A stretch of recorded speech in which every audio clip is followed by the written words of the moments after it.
नमस्कार। कोरोना को लेकर के पूरी दुनिया में आतंक मचा हुआ है, पूरी दुनिया डरी हुई है। इस डर और इस कोरोना के खिलाफ हर स्तर पर सरकारें और समाज लड़ रहे हैं और इसकी वजह से खास करके भारत में कोरोना पर कंट्रोल भी बहुत हद तक है। भारत की जो आबादी है, भारत में जो एक बड़ा तबका जो लेबरर हैं, वो सारे लोग इसलिए न्यूनतम संक्रमित हुए क्योंकि सरकार ने उसके लिए जो एहतियात बताए उनमें से एहतियात बरतने में लोग आगे आए, समाज भी आगे आया। CCL सेंट्रल कोलफील्ड लिमिटेड एक बड़ी कंपनी है जहाँ की बड़ी संख्या में, एक तरह से कहें तो झारखंड में सबसे ज़्यादा कर्मचारी, मजदूर और अधिकारी इसी संस्थान में है।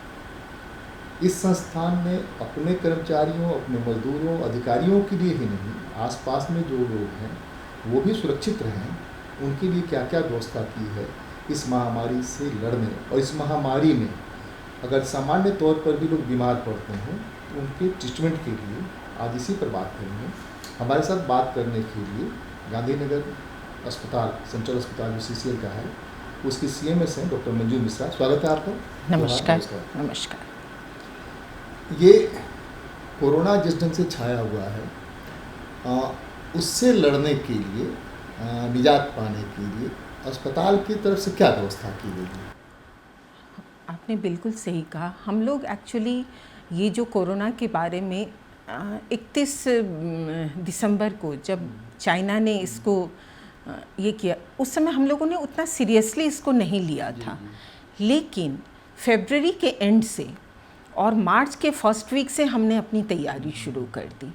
हमने अपने सीनियर के गाइडेंस से, हमारे CMD सर के गाइडेंस में हम लोगों ने तुरंत अपने डॉक्टर्स को ट्रेनिंग के लिए पहले दिल्ली भेजा। फिर लोगों में अवेयरनेस, वो आके फिर हमारे एम्प्लॉयज़ को, हमारे एग्जीक्यूटिव को ट्रेन करना शुरू किए, अवेयर करना शुरू किए, जिससे कि लोग इसके बारे में फर्स्ट वीक आते आते मार्च में लोग अवेयर होने लगे। हम लोगों ने अपने ट्रीटमेंट के ये में लोगों को तो अवेयर किया ही, अपने स्वास्थ्य चिकित्सा व्यवस्था में भी कुछ चेंजेस लाया हमने।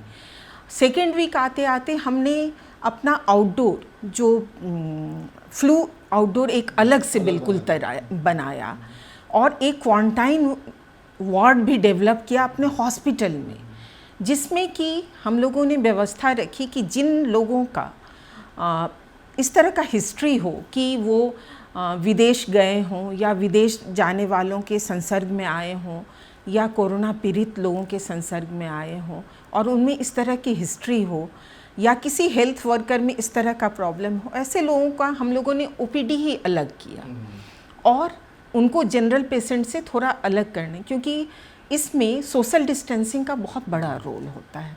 इसलिए हमने तैयारी वहाँ से शुरू की। लोगों को अवेयरनेस, डूज एंड डोंट्स का हर जगह पोस्टर, बैनर लगाना, हॉस्पिटल को सैनिटाइज करना, लोगों को सिखाना, सिस्टर्स अपने हेल्थ केयर वर्कर्स को सिखलाना, अपना वही फ्लू क्लिनिक अलग करना कि ऐसे जो हम लोग रजिस्ट्रेशन में भी जो पेशेंट्स आते थे उन लोगों से पहले इस तरह का पूछ लेते थे कि ऐसे लोगों से का हिस्ट्री हो कॉन्टैक्ट का, तो उनको हम लोग फ्लू क्लिनिक में भेजते थे। फिर हम लोगों ने क्वारंटाइन वार्ड डेवलप कर लिया है। हम लोगों ने 70 बेड का अपने हॉस्पिटल में, पूरे CCL में तो हमने 180 बेड का ये किया है, लेकिन अपने हॉस्पिटल में 70 बेड का क्वारंटाइन वार्ड डेवलप कर लिया है।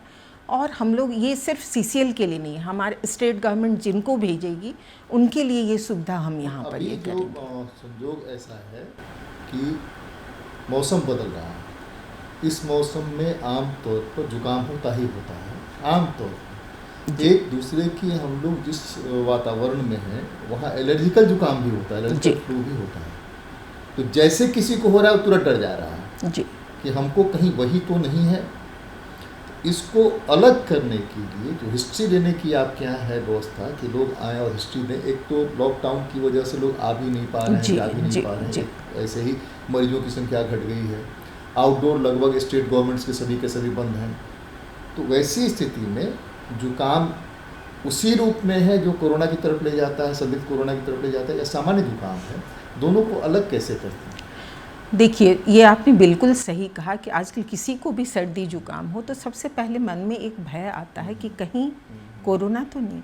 तो यहाँ पर उनका हिस्ट्री कि क्या कांटेक्ट का हिस्ट्री है, क्योंकि हम लोग अभी स्टेज 3 में हैं, हमारे पास कम्युनिटी स्प्रेड अभी नहीं हो रहा, तो उनका कांटेक्ट्स का हिस्ट्री लेना बहुत ज़रूरी हो जाता है।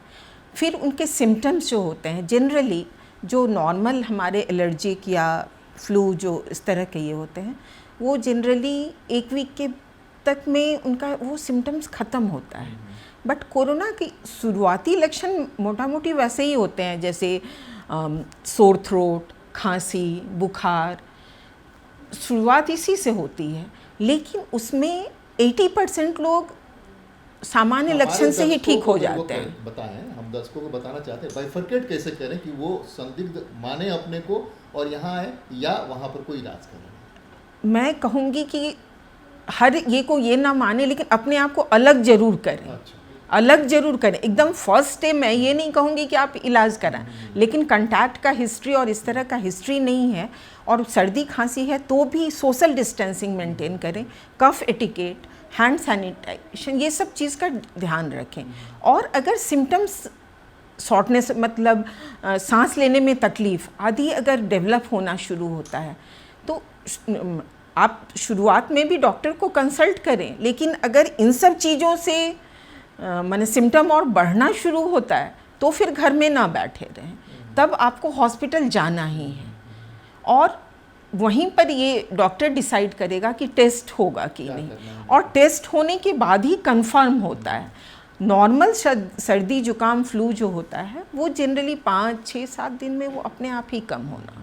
लेकिन कोरोना इसमें सिम्टम क्या डेवलप करता है जिससे कि आदमी को संदेह हो कि अब हम इस मामले में फंसने जा रहे हैं? अगर सांस लेने में तकलीफ, खांसी बढ़ जाए, बुखार बहुत हाई होने लगे, सूखी खांसी हो जो कि साधारण माने दवाओं से ठीक ना हो, शॉर्टनेस ऑफ ब्रेथ माने सांस लेने में तकलीफ हो, न्यूमोनिया हो, ARDS हम लोग बोलते हैं, acute respiratory distress syndrome, septic shock, ये सब अगर हो तो ये हमको दिखाता है कि ये साधारण सर्दी जुकाम या फ्लू नहीं है, ये कुछ और है। तभी हम कोरोना की तरफ ये करते हैं। इसलिए ऐसे जो सिम्टोमेटिक हैं और जिनमें ये हिस्ट्री हो कि कंटैक्ट्स है तो उसमें ज़रूर सोचना चाहिए इस बारे में। अदरवाइज साधारण सर्दी जुकाम तो सबों को होता है, लेकिन social distancing, cough etiquette and अपने हैंड सैनिटाइजेशन, घर में रहना, ये सब तो आजकल हर सर्दी खांसी में करना चाहिए, क्योंकि सावधानी ही सबसे बड़ा उपाय है, क्योंकि इसका कोई ट्रीटमेंट नहीं है। हम लोग दरअसल भारतीय लोग थोड़ा उत्सव में ज़्यादा भरोसा करते हैं, उत्सव करते हैं। बिल्कुल सही कहा। लॉकडाउन में हर चीज़ में हम लोग उत्सव करने की कोशिश करते हैं, जो होता है। बहुत सारे पर्व आए और गुजर गए। सरकार ने जो अपील की, सरकार की अपील को लोगों ने माना, लेकिन बहुत सारी चीज़ें ऐसी हैं जो कि कोई उपाय नहीं है, जैसे कि बच्चे का जन्म लेना, जैसे किसी की मृत्यु होना। इस स्थिति में वैसी महिलाएं जो गर्भवती हैं उनको क्या क्या सावधानी बरतनी चाहिए? जी, आपने उनके परिवार को क्या सावधानी आपने बहुत सही पूछा। एक्चुअली गर्भवती स्त्रियों का जो रोग प्रतिरोधक क्षमता होती है वो थोड़ी कम होती है, माने इम्यूनो कम्प्रोमाइज्ड क्योंकि उनको एक बच्चे को धारण करना होता है ना, तो ईश्वर ने ऐसा बनाया है कि उस समय इम्यूनिटी उनकी थोड़ी कम होती है जिससे कि वो उसको रिजेक्ट ना करे। लेकिन इस समय कोरोना की में ये चीज़ उनके लिए थोड़ी ख़तरनाक साबित होती है। इसलिए हम लोग अभी अपने आउटडोर में ऐसी महिलाओं को जो गर्भवती हैं उनको डिस्करेज करते हैं कि नॉर्मल सिचुएशन में ना आए। मैं अभी उनको कुछ दिन कहती हूँ कि कुछ ऐसा इमरजेंसी है तब हॉस्पिटल आइए, नहीं तो फ़ोन पर एडवाइस ले लें। और इवन मैं उनके रिपोर्ट्स भी भेज देती हूँ और उनको देख लेती हूँ, क्योंकि उनमें संक्रमण का खतरा ज़्यादा हो जाता है। तो मैं उनको फिर वही चीज़ें, हैंड सैनिटाइजेशन, कफ एटिकेट, लोगों से थोड़ी दूरी बना के रखना, घर में रहना, ये उनके लिए बहुत ज़रूरी है। क्योंकि अभी कोरोना पर हमने बहुत ज़्यादा ज्ञान नहीं प्राप्त किया, अभी स्टडी चल ही रही है। और ट्रीटमेंट है नहीं, तो सावधानी ही सबसे बड़ा इसका इलाज है। इसलिए हम अपनी गर्भवती महिलाओं को ये करते हैं कि अभी ज़्यादा से ज़्यादा घर में रहें। अगर कोई भी जो कोरोना नहीं, ऐसे ही सर्दी खांसी का मरीज हो, उससे थोड़ा दूरी बना के सबों से अभी social distancing and hand sanitization, cough etiquette is the. आमतौर पर आप लोग एडवाइस करती हैं इस तरह के मरीज को सब्जी ज़्यादा खाने के लिए, फल ज़्यादा खाने के लिए। अभी की सिचुएशन में क्या बताती हैं? सब्जी फल, इसलिए सब्जी फल में कितना रिस्क है, नहीं रिस्क है? नहीं, लेकिन ये तो खाना पड़ेगा, क्योंकि उनके लिए जो क्या प्रोसेस क्या होगा? प्रोसेस यही होगा कि उसको अच्छे, हाँ नहीं, वो तो ज़रूरी नहीं कि महिलाएं ही करें, पुरुष ही जाएं, वो ना जाएं। जो गर्भवती महिला है वो खुद ना जाए, उनके घर के जो मेंबर हैं वो जाएं। घर लाने के बाद अच्छी तरह से गर्म पानी से फल सब्जी को साफ़ करें। अगर आप 24 आवर्स किसी भी चीज़ को छोड़ देंगे, इस वायरस को स्प्रेड करने के लिए एक बॉडी की ज़रूरत होती है। अगर हम टच ना करें तो वो अपने आप ही ख़त्म हो जाएगा। तो अच्छे से सफाई, जो चीज़ छिलके उतारने वाली, मतलब ऐसी सब्जी हो ऑरेंज, उसमें उतनी खतरा नहीं रहता है। लेकिन आजकल सेब वेब ऐसा है, उसको भी मैं अभी कहूँगी कि छिलका निकाल के ही खाएं। लेकिन फल सब्जी को बढ़िया से साफ़ करके, पोटासियम परमैंगनेट लोग कहता है, उससे साफ़ करें। लेकिन मैं ये कहूँगी कि गर्म पानी से अच्छे से साफ़ करें और उसको छोड़ दें 24 घंटे। उसके बाद उसको यूज़ करें, कोई परेशानी की बात नहीं होगी। और खाएं, खाना पीने पर ध्यान देना होगा। हरी सब्जियां, फल उनको चाहिए ही चाहिए, क्योंकि गर्भवती महिलाओं का रिक्वायरमेंट ज़्यादा होता है। तो हम ये नहीं कह सकते कि इस समय ना खाएं। हाँ, प्रोटीन घर में जैसे दाल, दूध, ये सब बढ़ा दें, लेकिन फल सब्जियों को छोड़ नहीं सकते हैं। वो तो बढ़ाना पड़ेगा, इसलिए भी दूध मिलना कम हो गया है, इसलिए गाय का चारा नहीं मिल रहा है। सबसे ज़्यादा फजीयत जानवरों की है, जी जी है, जो कि हम लोग खाते हैं। उससे एक चीज़ जरूरी है जानना कि आपका चेन है। चेन ये है कि एक सेंट्रल हॉस्पिटल राजधानी में है जी, और कई सेंट्रल हॉस्पिटल्स हैं जी, लेकिन यही लोग आते हैं, मैक्सिमम लोग एरिया से उस सेंट्रल हॉस्पिटल से भी रेफ़र होकर के, इसलिए कि यहाँ कंपैरेटिवली सुविधाएं ज़्यादा हैं, डॉक्टरों के नाम ज़्यादा हैं कि ये बहुत अच्छे डॉक्टर हैं, इनके पास हम चल कर के इलाज कराएं। जी, वैसी स्थिति में वहाँ किस तरह के मामले रेफ़र हों, इसका आप लोगों ने कोई रणनीति तय किया है क्या कि इसी तरह के मामले रेफ़र किया जाए ताकि पेशेंट को कहीं कोई परेशानी नहीं झेलना पड़े और कभी संदिग्ध की कैटेगरी में वो नहीं आए? अभी तो हम लोग ऐसे भी पेशेंट्स को यही सलाह दे रहे हैं कि जिनको इमरजेंसी ना हो वो हॉस्पिटल ना आए, लेकिन जिनको ज़रूरी है उनको तो हॉस्पिटल आना ही होगा।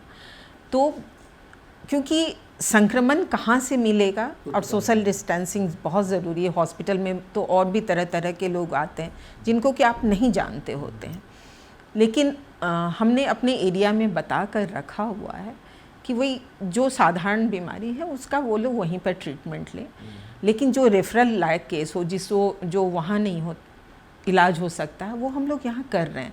हम लोगों ने 70 बेड का क्वारंटाइन वार्ड डेवलप किया है और एक बिल्कुल आधा जो हमारा नया सर्जिकल ब्लॉक है वो रूटीन पेशेंट के लिए रखा है। रूटीन सर्जरी हमने बंद कर दी है, इमरजेंसीज हमने बंद नहीं की है, डिलीवरी होना बंद, हमने लेबर रूम बंद नहीं किया है। इसलिए सारी व्यवस्थाएं चल रही हैं। हमारे एरिया से वैसे मरीज जिनको कि हायर ये की ज़रूरत है वो हमारे यहाँ आ रहे हैं और इनका इलाज नॉर्मल तरीके से हम कर रहे हैं। ओपीडी भी हमने कम ज़रूर किया है, लोगों को बोलते हैं कि साधारण चीज़ के लिए ना हो, लेकिन जिनको ज़रूरत है उनको पूरा ध्यान दे रहे हैं। एक हुआ सोशल डिस्टेंसिंग और एक हुआ इंडिविजुअल डिस्टेंसिंग, दोनों में बहुत फ़र्क हमको लगता है। एक तो हम आप यहाँ पर बैठे हुए हैं तो हमारे आपके बीच में 1 मीटर का डिस्टेंस होना जी। एक परिवार के साथ रह रहे हैं तो वहाँ क्या डिस्टेंस होगा, नहीं होगा। दूसरे की पड़ोसी है उसके साथ क्या डिस्टेंस होगा, नहीं होगा। ये थोड़ा सा ज़्यादा क्लियर कर दिया जाए। और अगर ऐसा है तो घर में जैसे ही घुसते हैं तो क्या क्या एहतियात बरतना चाहिए? एक तो बाहर में जो एहतियात बरतना जी, है जी, और एक जी। घर में घुसने के बाद क्या है? देखिए, बाहर जब जाते हैं तो आजकल, पहले WHO कह रहा था कि सबों को मास्क लगाने की ज़रूरत नहीं है, लेकिन अब धारणा बदल गई है। बाहर अगर निकलते हैं तो मास्क लगाइए, मास्क लगाने के बाद भी सोशल डिस्टेंसिंग मेंटेन कीजिए। बाहर से जो ही घर में आते हैं तो सबसे पहले हम लोग पहले भी करते थे कि चप्पल जूता खोल दो एंड हाथ पैर सबसे पहले बाहर से, उन सब चीज़ों को फिर से फॉलो करना है। और वही चीज़ है, पहले आके हाथ पैर अच्छे से धो के, जो बाहर से हम लोग जैसे हॉस्पिटल जाते हैं जो भी कपड़ा है उसको वॉश करने के लिए दे दिया हैंड को। और मतलब यही है कि चीज़ जो बाहर से कपड़ा पहन के आए हैं उनको धो दिया जाए, हाथ पैर धो लिया जाए, हाथ को सैनिटाइज कर लिया जाए। और हाथों को साफ़ करना तो मैंने कहा ही कि इसका 4-5 मूल मंत्र है, जिसमें पहला है कि अपने हाथों को साफ रखें।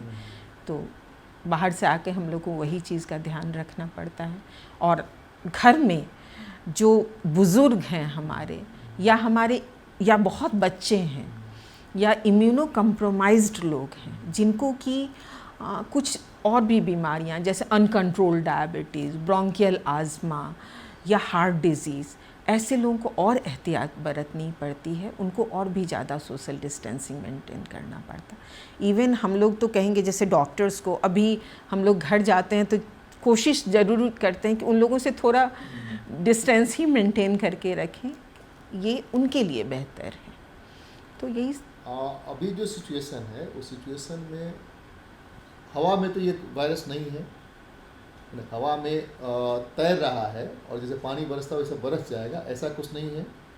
और अभी मैं देख रहा था, थोड़ी देर पहले टीवी देख रहा था, एक्सपर्ट का देख रहा था कि आप घर में बनाया हुआ मास्क भी इस्तेमाल करिए, मास्क का इस्तेमाल बिल्कुल, नहीं तो कम से कम गमछी या रुमाल का इस्तेमाल करिए, उसको बांध के चलिए। इसके पीछे क्या है? क्योंकि आप एक तरफ कह रही हैं कि 1 मीटर के अंदर ही इस वायरस का ये प्रभाव पड़ता है, छींकने से, सांस लेने से या जिससे भी, तो 1 मीटर के बाहर के अगर एरिया में है तो मास्क लगाने की क्या जरूरत है अगर हम किसी को गुजर रहे हैं? देखिए, इसमें एक चीज़ समझना होगा, जब कोई बिना प्रोटेक्शन, बिना कफ एटिकेट के अगर हम खांसते, छींकते या जोर से ये करते हैं तो 1-2 मीटर तो ड्रॉपलेट्स जाते हैं, लेकिन माइक्रो ड्रॉपलेट्स हमारे दूर तक जाते हैं और कुछ देर तक रह भी जाते हैं, जो अभी तक देखा गया है।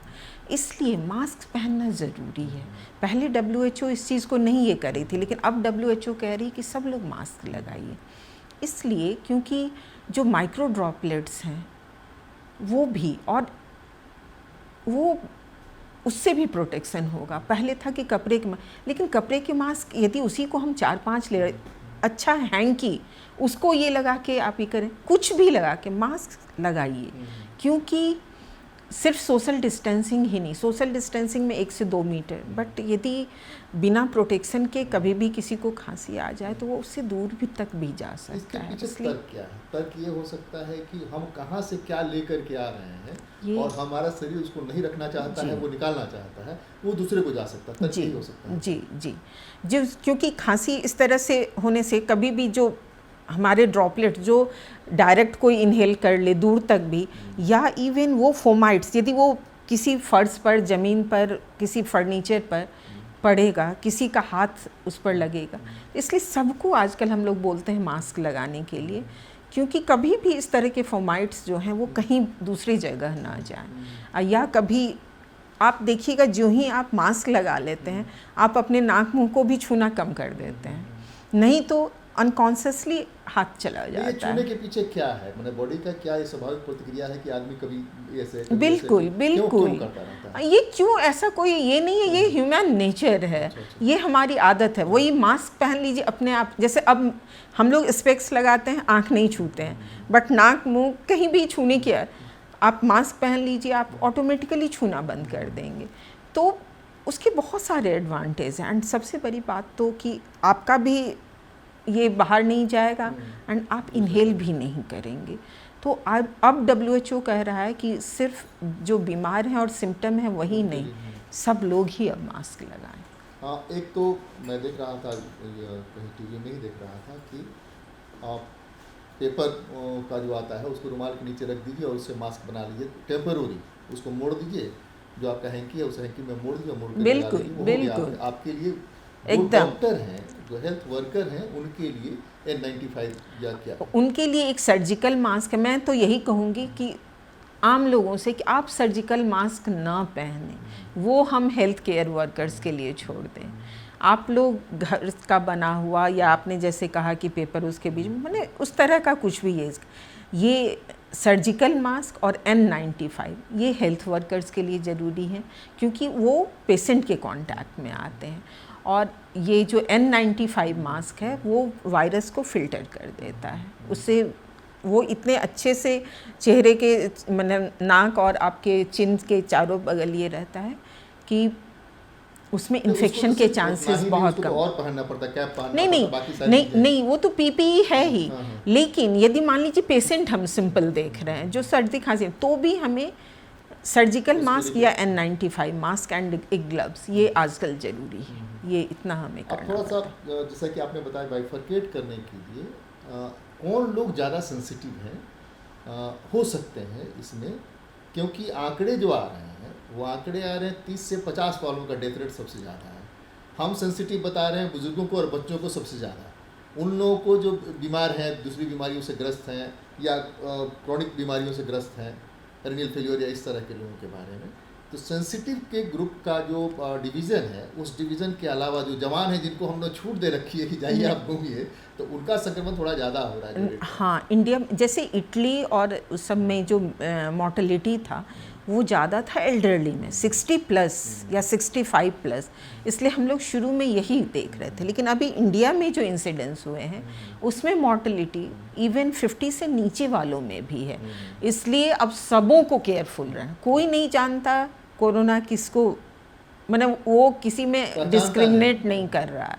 सो हमको लगता है कि हर एज ग्रुप को उतने ही सचेत रहने की ज़रूरत है जितने बुज़ुर्गों का, लेकिन बुज़ुर्गों का और जो बीमार हैं उनको ज़्यादा केयर। इवन हमने ऐसे लोगों को ड्यूटी से भी अलग रखा हुआ है जो कुछ उस तरह की दवा खाते हैं कि उनका इम्यून सिस्टम कंप्रोमाइज्ड हो। लेकिन सचेत और सावधानी तो सबों को रख, पैनिक नहीं होना, डरना नहीं है उससे, हिम्मत से उसका सामना करना, लेकिन सावधानी बरतनी है। स्वास्थ्य कर्मचारी जो हैं आपके साथ, जो लोग काम कर रहे हैं या फील्ड में जो काम कर रहे हैं, उनके लिए क्या हिदायत दी गई है, क्या एहतियात बरतने को कहा गया है? हाँ, हमने अपने स्वास्थ्य कर्मचारी के लिए जैसे पहले फ्लू क्लिनिक हमने अलग किया। जो पेशेंट आते हैं उनको सबसे पहले मैं हैंड सैनिटाइज करवाती हूँ, उनका वहाँ पर एक बार थर्मल स्क्रीनिंग हो जाता है। उन्हें हम लोग मास्क प्रोवाइड कर देते हैं ऐसे लोगों को जिनको कि सिम्टम है, तभी वो हमारे डॉक्टर के पास जाते हैं। डॉक्टर के पास भी 1 मीटर से ज़्यादा ही डिस्टेंस हम लोग रखने की कोशिश कर रहे हैं। डॉक्टर N95 मास्क पहनता है, ग्लव्स पहन कर ही पेशेंट का एग्जामिन करता है। ये ग्लव्स के बारे में हमको थोड़ा सा ज़्यादा क्लियर करिए, इसलिए कि हर जगह छूने का जो है वो ग्लव्स अगर हम नहीं पहनते, हम आपके यहाँ छुए, कोई आकर के यहाँ बैठा हुआ था, आप गलती से सैनिटाइज नहीं करा पाई, हमारे जाने के बाद कर्मचारी को ध्यान नहीं रहा किसी कारण से, तो ग्लव्स पहनना भी उतना ही जरूरी है जितना मास्क। नहीं, मैं बताऊँ, ग्लव्स पहनना, जब आप ग्लव्स का डिसिप्लिन मेंटेन करते हैं तभी ग्लव्स आपके लिए बेनिफिशियल। ग्लव्स आपको तो बचा देगा, लेकिन अगर आप उसका डिसिप्लिन नहीं मेंटेन करते हैं तो दूसरे को इन्फेक्ट कर देगा। आपने तो ग्लव्स पहन लिया, उसी से आपने छींका खांसा, उसी से ये किया, फिर इसको छुआ उसको छुआ, क्योंकि आप समझ रहे हैं कि मैं तो प्रोटेक्ट हो गया, लेकिन ये ज़्यादा खतरनाक साबित होगा। इसलिए ग्लव्स हेल्थ वर्कर्स के लिए ही रहने दिया जाए, क्योंकि वो उसका डिसिप्लिन जानते हैं कि अगर हम ये पहने हैं तो हम डोर नॉब नहीं छुएंगे, हम फ़ोन नहीं छुएंगे, हम ये नहीं छुएंगे। तो ये सब चीज़ है, लेकिन हाँ, प्रोटेक्ट तो करता है डेफिनेटली, क्योंकि हम वो अगर पहने रहेंगे तो फिर जब हम एक बार अगर ग्लव्स को खोल देते हैं और उसको कवर्ड बिन में डाल दिया तो फिर हमारा हाथ ये रहता है 1% नहीं कर सकते हैं नहीं, वो डिपेंड करता है कि किस तरह का। अगर आप उसको फिर से क्लीन करके ऑटोक्लेव करवा लें तो फिर यूज़ कर सकते हैं। अब लास्ट में कंक्लूड कर रहे हैं, आप संदेश कुछ देना चाहेंगे क्या अपने स्वास्थ्य कर्मचारियों को, अपने जो लोग एरिया के लोग हैं उन लोगों को? मैं सबों के लिए बस यही कहना चाहूँगी कि कोरोना से डरना नहीं है, इसका सावधानी ही इसका सबसे बड़ा उपाय है। Hand hygiene, washing and sanitization, cough etiquette की खांसी किस तरह से करना है, नाक मुंह को नहीं छूना है, सोशल डिस्टेंसिंग मेंटेन करना है, लॉकडाउन में घर में रहना है, और कुछ भी थोड़ा सा भी शक हो तो डॉक्टर से के पास आ जाए, कंसल्ट करें। जिनमें इस तरह का हिस्ट्री हो वो ज़रूर से मिल लें, एडमिनिस्ट्रेशन को इन्फॉर्म करें, चीज़ों को छुपाएं नहीं, पैनिक ना हो। सबसे ज़्यादा हम जरूरी हिम्मत है से कि काम अगर कहीं लेंगे। से बाहर आए या बाहर वाले के कांटेक्ट में रहे हैं तो उनको अनिवार्य रूप से बताना चाहिए। बिल्कुल हाँ। बिल्कुल, चीज़ों को छिपाएं यानी नहीं। अभी जितनी चीज़ें बढ़ी है इसी कारण से बढ़ी है कि चीज़ों को छिपाने की कोशिश यस की गई। यस, जी, जी। क्योंकि अभी जिस स्टेज में है हम अभी भी कंट्रोल कर ले, लेकिन एक बार अगर हम उस छिपा को सोसाइटी में फैला दिए तो फिर वो स्टेज 3 में रोकना मुश्किल हो जाता और फिर हमें माने वो इटली और ये वाली हालत हो जाती है। तो इसलिए अभी हमको सावधानी बरतनी है और इन नियमों का पालन करके, एंड हमारे प्रधानमंत्री ने जिस तरह से हमें संदेश दिया और शुरू से वो गाइड करना शुरू, याद कीजिए होली के समय से उन्होंने होली नहीं मनाने की हमें सलाह दी और वो समय समय पर सही कदम उठा के हमें बार बार सचेत कर रहे हैं, चीज़ों को समझाने की कोशिश कर रहे हैं। तो हमें भी उनके बताए हुए रास्ते पर चलकर इन चीज़ों की सावधानी रख के हम ज़रूर जीतेंगे, इसी विश्वास के साथ। हम जीतेंगे इसी विश्वास के साथ। आप सावधानियां बरतें, वो तमाम एहतियात बरतें जो कि डॉक्टर्स दे रहे हैं, जो कि सरकार बता रही है, प्रशासन दे रहा है। यह एहतियात आप अपने लिए भी, अपने परिवार के लिए भी और जिस समाज में आपको जीना है, जिस मुल्क में जीना है, उसमें खुशी से जीने के लिए, उत्सव मनाकर प्रसन्नता से जीने के लिए भी एहतियात को बरतें। बहुत बहुत धन्यवाद डॉक्टर मंजू मिश्रा का। नमस्कार।